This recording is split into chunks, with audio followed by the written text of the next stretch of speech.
ఏపీలో ఆర్టీసీ ఛార్జీలు పెంచే పరిస్థితి లేదన్నారు ఏపీ రవాణా శాఖ మంత్రి రాంప్రసాద్ రెడ్డి. ఆర్టీసీ ప్రైవేటీకరణ జరుగుతుందన్న భయం అవసరం లేదన్నారు. అయితే ఆర్టీసీలో కొన్ని విభాగాలను పీపీపీ మోడల్లో అభివృద్ధి చేస్తామంటున్న మంత్రి రాంప్రసాద్ రెడ్డితో మా ప్రతినిధి ఫేస్ టు ఫేస్.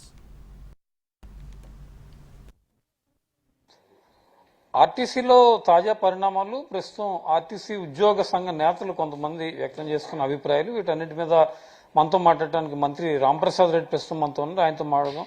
సార్, ఆర్టీసీలో కొంత చర్చ జరుగుతోంది. మన ఉద్యోగ సంఘాలు కూడా అధికారులను కలిశారు. వాళ్ళు ఈ ఎలక్ట్రిక్ బస్సులు ప్రైవేటీకరణ అవుతుందని ఒక ఆందోళన ప్రధానంగా వ్యక్తం చేస్తున్నారు. ఈ పరిస్థితి ఏంటి?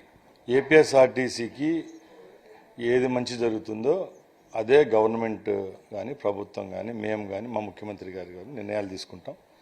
దానిలో భాగంగానే నిన్న సీఎం గారి సమీక్ష నిర్వర్తించడం జరిగింది. దానికి అధికారులు నేను కూడా పాల్గొన్నాం. ముఖ్యంగా ఆ సమీక్షలో ఫస్ట్ నిర్ణయం ఒకటే తీసుకున్నాం. బస్సులు కొనుగోలు ద్వారానే ఏపీఎస్ఆర్టీసీకి న్యాయం జరుగుతుంది, బలోపేతమవుతుంది. తక్షణమే బస్సులు ఫ్లీట్ను మనం ఏపీఎస్ఆర్టీసీలోకి చేర్చాలి. దానిలో భాగంగా ఒక్క సంవత్సరంలోనే టార్గెట్ పెట్టుకొని 3000 బస్సులు కొనుగోలు చేసేదానికి చర్యలు తీసుకున్నాం.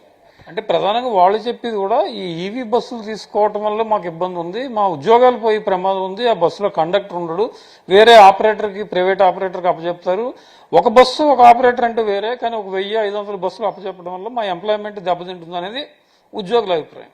ఎక్కడ ఉద్యోగస్తుల యొక్క ఏమంటారు వాళ్ళ డిమాండ్లను కానీ వాళ్ళ యొక్క ఉనికిని కానీ కోల్పోయే విధంగా ప్రభుత్వం ఎక్కడ వ్యవహరించదండి. ముఖ్యంగా గతంలో కూడా 20 సంవత్సరాలుగా హైర్ బస్ వ్యవస్థ అనేది ఉండేది. మనందరికీ తెలుసు, హైర్ వ్యవస్థలో బస్సు ఓనర్ ప్రైవేట్ అతనే ఉంటాడు, డ్రైవర్ ప్రైవేట్ అతనే ఉంటాడు, కండక్టర్ మాత్రమే ఏపీఎస్ఆర్టీసీకి సంబంధించిన వాళ్ళు ఉంటారు. ఈ ప్రైవేట్ బస్సులు ఈవీలు తేవటం వల్ల మాకు ఉద్యోగాలు పోవటమే కాకుండా ఒకళ్ళ చేతిలోనే ఉంటుంది కాబట్టి ప్రైవేట్లో ఎవరిష్టరాజ్యంగా డ్రైవర్లను కండక్టర్లను పెట్టుకుంటారు. దీంతో అసలు ఆర్టీసీ మనుగడే ప్రశ్నార్థకమై పూర్తి స్థాయిలో ప్రైవేటైజేషన్ అవుతుంది అనేది వాళ్ళ వాదన. ముఖ్యంగా ఏపీఎస్ఆర్టీసీ ఎప్పుడు గవర్నమెంట్ ఎంటర్ప్రైనర్గానే ఉంటుంది కాబట్టి దాన్ని ప్రైవేటైజ్ చేయము. అలాగే ముఖ్యమంత్రి గారి ఉద్దేశం ఒకటి, దాన్ని రెవెన్యూగా ఇంకా కొంచెం ముందుకు తీసుకొని పోవాలని లక్ష్యంతో ఇప్పుడు పీపీపీ మోడల్లో బస్ స్టాండ్స్ అలాగే ఏపీఎస్ఆర్టీసీ సంబంధించిన స్థలాలను కూడా ఇన్ఫ్రాస్ట్రక్చర్ విషయంలో డెవలప్ చేద్దామని అనుకుంటున్నాం. ఇప్పుడు ఈవీ బస్సుల విషయానికి వస్తే మనకు చెప్పనవసరం లేదు. ఈ రోజు ఉన్న రష్యన్ చూసాం, ఈ రోజు ఉన్న డీజిల్ పరిస్థితి ఎవరు ఊహించింది కాదు. ఇప్పుడు ఈ 3 రోజుల్లోనే ఎంత డీజిల్ రేట్ పెరిగిందో తెలుసు. రేపు రాబోయే యుగము కాలం అంతా టెక్నాలజీ అంతా ఈవీ బస్సులది. అలాంటప్పుడు అప్గ్రేడ్ చేయడంలో ఎక్కడ తప్పు లేదు, మా లక్ష్యం ఒకటే, రేపు డీజిల్ బస్సులు వద్దు, ఈవీ బస్సులు తీసుకోవడం వల్ల ఏపీఎస్ఆర్టీసీ కూడా బలపడుతుంది.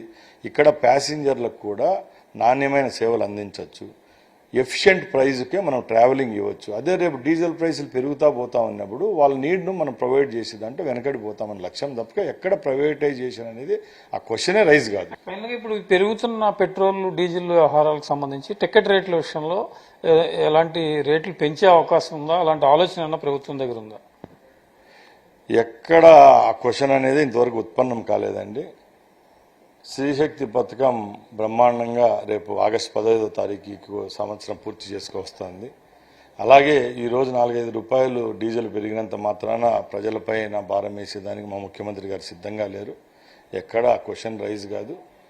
యథాతథంగా ఈ రష్యన్ ఉంటే 2 నెలలు 3 నెలలు ఉంటుంది తప్పక ఇది పూర్తిగా ఇది తాత్కాలికం కాబట్టి అలాంటి ఉద్దేశం ఎక్కడా లేదు. Okay sir, thank you. ఇది మొత్తానికి మంత్రి రాంప్రసాద్ రెడ్డి అభిప్రాయం. ఆర్టీసీలో కొన్ని విభాగాల వారీగా ప్రైవేటైజేషన్ జరుగుతుంది తప్ప ఏపీఎస్ఆర్టీసీని పూర్తి స్థాయి ప్రైవేటీకరించే పరిస్థితి లేదు. అదేవిధంగా టికెట్ రేట్లు కూడా పెరిగే పరిస్థితే లేదని చెప్తున్నారు. కెమెరా పర్సన్ కోటితో ప్రసన్న, ఎన్టీవీ, అమరావతి.